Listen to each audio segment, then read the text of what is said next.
छत्तीसगढ़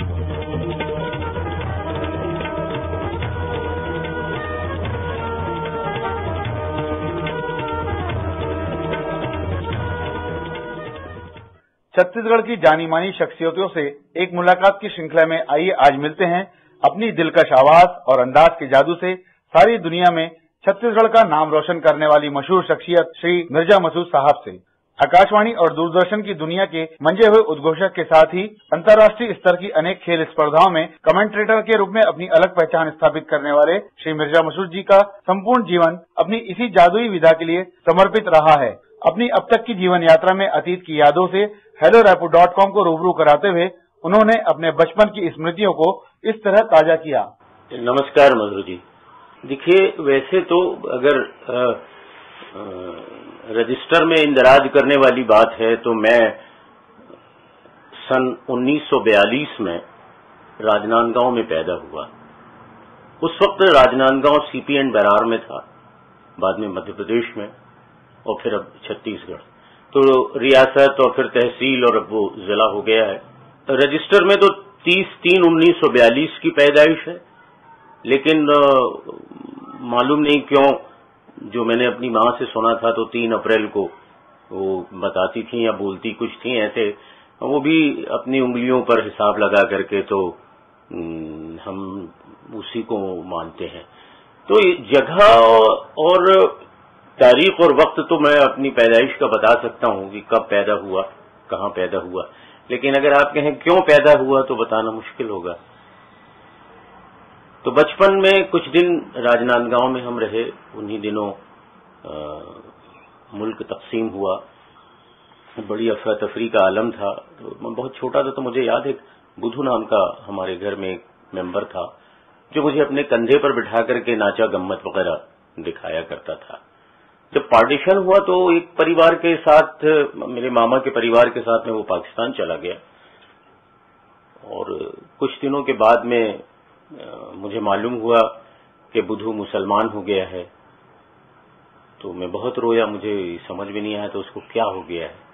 लोग कहें कि बुधू मुसलमान हो गया है, तो मैं समझ नहीं पाता था कि उसके साथ क्या हो गया है।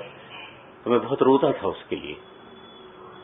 तो बचपन की कुछ इसी तरह की यादें थी। घर के सामने में मेहंदी की बाढ़ हुआ करती थी। हम जब खेलते थे तो गिलहरी को पकड़ने की कोशिश, तो कभी तितलियों तक पहुंचने की कोशिश, इसमें ही बहुत बचपन के दिन गुजर रहे थे। एक बचपन में एक मेरी बहुत अजीब सी आदत थी जिसको मैं, अब लोग कहेंगे कि खप्त है।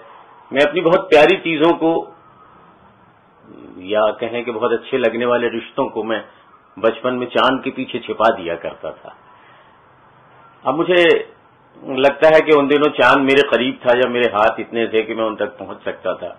अब मुझे अपने हाथ भी छोटे लगते हैं और चांद भी बहुत दूर लगता है जबकि इंसान चांद तक पहुंच गया है। सन 1942 में राजनांदगांव जिले में जन्मे श्री मिर्जा मसूद जी ने अंग्रेजों के खिलाफ आजादी की जंग की तस्वीर का खाका कुछ इस तरह से खींचा। तो जब हम हैदराबाद से नागपुर के लिए रवाना हुए, इत्तेफाक से उसी दिन गांधी जी का कत्ल हुआ था। तो बड़ी मारकाट मची थी, तो फिरका वाराना जो जहनियत है वो उभर आई थी। तो मैं ट्रेन में बैठा था, मुझे याद है कि वहां भी मारकाट शुरू हो गई, लोग दंगा कर रहे थे। तो किसी ने मुझे यहाँ मारा था तलवार से, ये मारा था तो यहाँ लगा था मेरे, ये एक निशान है यहाँ पर, और एक निशान मेरे यहाँ है। तो मेरी वालिदा, मैंने मेरी अम्मा ने उसको धक्का दिया तो वो गिर गया, और गिरने के बाद वो तमाम जो दूसरे लोग थे वो उन्होंने उसको अपने काबू में करके बाहर कर दिया। गाड़ी की रफ्तार बहुत ज्यादा नहीं थी। तब से मेरे जहन में एक बात आती है कि माँ किसी की हिंदू हो या मुसलमान, उसका मजबूत होना बहुत जरूरी है कि वो कम से कम अपने बच्चों की हिफाजत कर सके। ऐसे तो एक कुछ चीजें ऐसी बन रही थी। आकाशवाणी और दूरदर्शन में काम करते हुए रंगमंच और नाटक की दुनिया में शोहरत हासिल करने वाले मिर्जा साहब उम्र के इस दौर में भी पूरी शिद्दत के साथ कला के क्षेत्र में अपनी सेवाएं दे रहे हैं। शुरू से मुझको ड्रामे वगैरह का शौक था, तो प्राइमरी स्कूल में पढ़ता था, तभी मैं छोटा था तो मुझे लोग अपने साथ कुछ नाटक में पार्ट दिया करते थे और मैं उनके साथ चला जाता था, अच्छा लगता था। और कभी मेरी अम्मा ने मुझे रोका नहीं इन सारी चीजों से। उन्हीं दिनों कुछ पेंटिंग वगैरह करने का, इधर उधर से तस्वीरें बनाने का, कभी पेड़, कभी नदी, कभी पौधे, ऐसे तो शुरुआत हो चुकी थी। अंतर्राष्ट्रीय कमेंटेटर के रूप में helloraipur.com की टीम से मुखातिब होते हुए वे बताते हैं कि किस प्रकार उन्होंने अपने इस सपने को साकार रूप दिया। जैसे आमतौर पर होता है कि एक हॉकी स्टिक मेरे घर में टंगी रहती थी कील पर ऐसे। मैं ये मानता हूं कि मेरा एक बहुत सेंटिमेंटल राइट है हॉकी के बारे में बात करना। तो वो मैं हॉकी स्टिक देखता तो अपनी माँ से पूछता था, अम्मा से, कि ये किसकी है, क्या है, क्या है। तो वो बताती हैं कि तुम्हारे अब्बा खेला करते थे हॉकी। तो मैं उतनी हॉकी नहीं खेल पाया, लेकिन वो एक रिश्ता ऐसा बन गया था। तो मैंने उस शौक को या उस कमी को कहिए कमेंट्री करके पूरा किया। तो जब मैं रेडियो की नौकरी में आया तो मैं उसके थोड़ा पहले मैं शैडो प्रैक्टिस किया करता था। तो इमली के बीज हैं, गिट्टी है, पत्थर ऐसे रख के एक नक्शा बनाता था, ये खिलाड़ी, ये टीमें हैं ऐसे, और एक इमेजिनरी शैडो प्रैक्टिस किया करता था। बाद में जब मैं रेडियो में आया तो मुझको मौका मिल गया कमेंट्री करने का। तो मैंने खूब कमेंट्री की, और मेरे पास राजनांदगांव की हॉकी की समझ इसलिए भी थी कि मैं स्कूल में पढ़ते हुए वहां अक्सर जाया करता था टूर्नामेंट देखने के लिए। तो वहां हॉकी की जो समझ थी उसकी वजह से मैं कमेंट्री कर सका। कमेंट्री में एक आध दो कोई देश ऐसे हो सकते हैं अपवाद रूप में जिनकी टीम का मैंने मैच कवर न किया हो, वरना मैं कह सकता हूं कि दुनिया में जितने भी देश हॉकी खेलने वाले हैं करीब करीब सबकी मैंने कमेंट्री की है। भारत और पाकिस्तान के बीच रिश्तों की कड़वाहट से उपजे दर्द को बयां करते हुए उन्होंने उन दिनों के हालात का जिक्र भी किया। लेकिन हॉकी के बारे में पाकिस्तान वालों का ये कहना था कि दुनिया में दो ही मुल्क हॉकी खेलते हैं, एक इंडिया और एक पाकिस्तान। तो ये था, वहां के आम लोगों से भी मुलाकात हुई तो उन्होंने, किसी ने भी जंग की तरफदारी नहीं की। लोगों को अपनी रोजी रोटी से ही मतलब है और वो जंग वगैरह नहीं चाहते। जो सियासतदां हैं वो उनकी बातें अलग है। कमेंट्री के लिए जब ये हुआ तो मुझे एक फायदा ये हो गया कमेंट्री करने से कि मैं पूरा हिंदुस्तान देख सका। हर जगह जाकर के मैंने कमेंट्री की। दो एक खिलाड़ी मुझको पाकिस्तान में ऐसे मिले जिन्होंने रायपुर के बारे में पूछा। एक साहब ऐसे सीढ़ियों से उतर करके आया, उन्होंने मुझसे पूछा कि आप इंडिया से आए हैं, रायपुर से आए हैं। तो वो मुझसे गले लिपट करके रोने लगे। तो मैंने पलट कर अपने अफसर को देखा, उन्होंने कहा कि नहीं बात कर लो। मैंने बात की तो फिर मुझसे पूछने लगे कि रायपुर में वो इलाका कैसा है, वहां इमली के पेड़ हुआ करते थे, वहां एक कुआं था। पुरानी बातें उन्होंने निकाली थी। वो शायद पेंशन बाड़ा से तेली बांधा के रास्ते की बात कर रहे थे। एक दो खिलाड़ी ऐसे भी मिले जिन्होंने रायपुर के मैदान में खेला हुआ। तो छत्तीसगढ़ वो उस तरह से छत्तीसगढ़ तो वो नहीं कह सकते थे, लेकिन सीपी एंड बरार बोलते थे। तो उनसे भी मुलाकात हुई।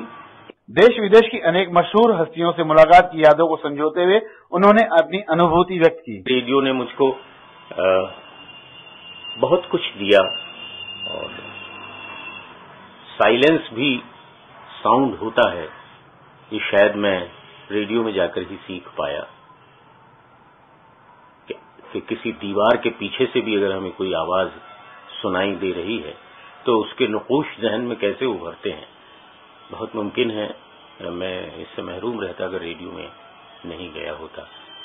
बहुत सारी ऐसी शख्सियत हैं जो मैं रेडियो में रहते हुए जिनसे मेरी मुलाकातें होती रहीं, चाहे एक बार या दो बार। मैं मुलाकात की तो जहां तक बात है, डॉक्टर राही मासूम रजा की बात करूं या अपने राजा मेहदी अली खान साहब, साहिल लुधियानवी, शकील बदायूनी, उस वक्त मैं रेडियो में नहीं था जब वो यहाँ आए थे। शकील बदायूनी, एक हल्की सी मुलाकात फिराक साहब से भी हुई थी।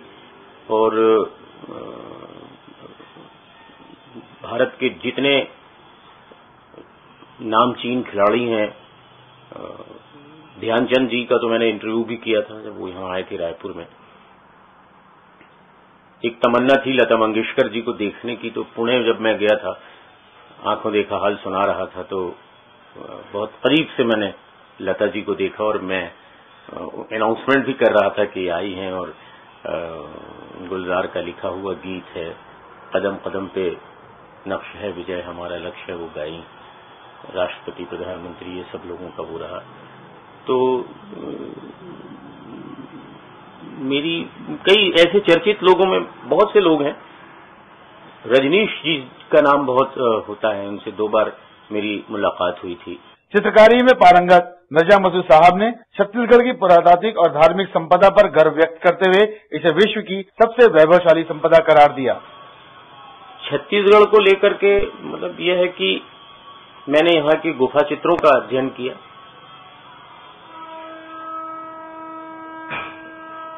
यहाँ की जितनी पौराणिक धार्मिक महत्व की स्थली है, जितने स्मारक हैं, इन सब को मैंने करीब से जाकर के देखा। यहाँ के कलाकारों के साथ मेरा बहुत जीवंत संपर्क रहा है और अभी भी है। मुझे ताज्जुब होता है कि रायगढ़, सरगुजा, कुछ बस्तर और कुछ धमतरी या राजहरा के आसपास के इलाकों से कि ये इलाका सचमुच धरती के बहुत प्राचीन भूखंडों में से एक है।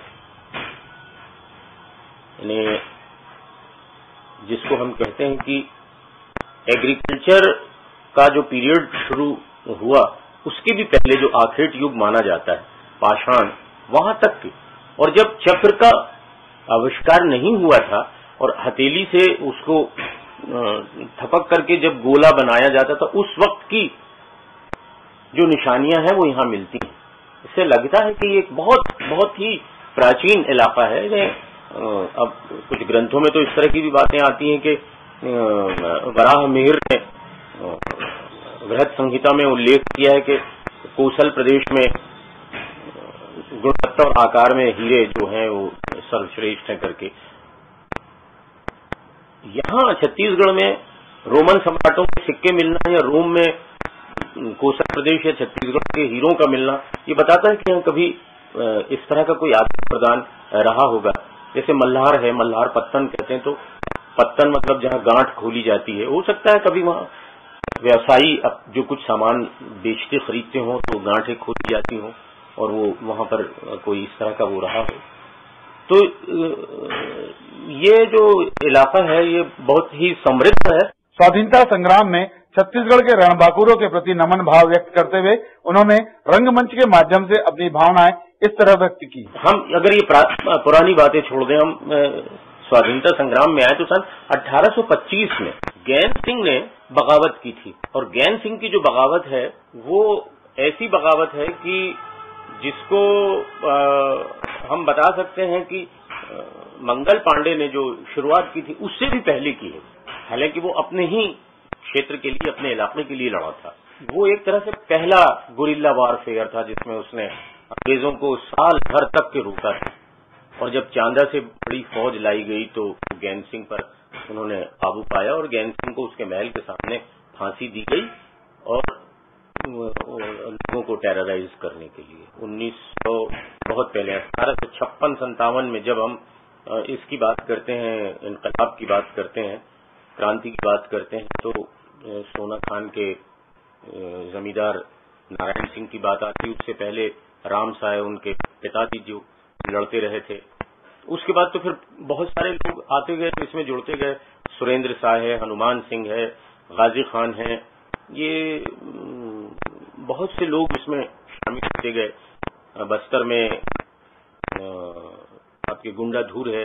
इन तमाम लोगों ने, इन सब लोगों की शख्सियत में कुछ ऐसी बात है कि जो छत्तीसगढ़ को बहुत करीब से, छत्तीसगढ़ के लोगों को, छत्तीसगढ़ के इतिहास को, छत्तीसगढ़ के वर्तमान को समझने में मदद भी देती है। और वो एक लगता है कि इसको हम माने, यानी हिंदुस्तान में शायद राजनांदगांव पहली जगह है जहां ठाकुर प्यारेलाल सिंह जी ने हड़ताल करवाई थी और हिंदुस्तान की पहली कामयाब लंबी हड़ताल थी। तो ये थी छत्तीसगढ़ का नाम रोशन करने वाले उत्कृष्ट उद्घोषक, श्रेष्ठ कमेंटेटर, बेहतरीन चित्रकार और नाट्य विधा के सफल निर्देशक मिर्जा मसूद साहब के साथ एक मुलाकात। फिर मिलेंगे छत्तीसगढ़ की एक और शख्सियत के साथ और करेंगे उनसे एक मुलाकात। HelloRaipur.com के लिए मुकेश वर्मा और मधुर चितलांगिया के साथ मधुसूदन शर्मा।